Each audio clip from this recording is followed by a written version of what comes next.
Tiuman on lot o sisson sydd fynd i weld Castle Beaumaris. Achos maen nhw gyd yn mynd o'r gwyliau. Ac hefyd achos mae gyda nhw ffair. Ond Beaumaris, dyma gwbl. It's a long way down.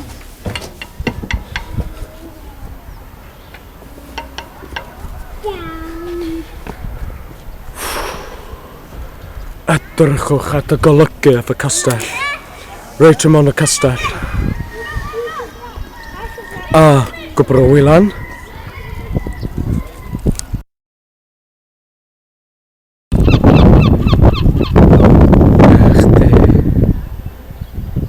Wedyn. Wylan arall. Oce, zoomio allan.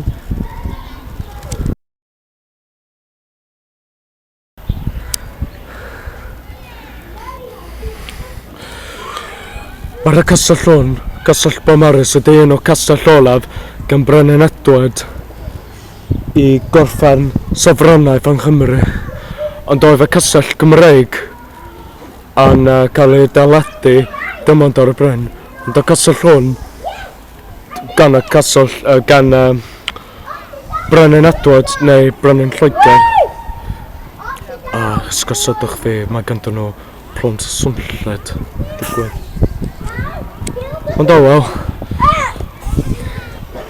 mae rhaid o fi fynd o rwan. Oce, tara.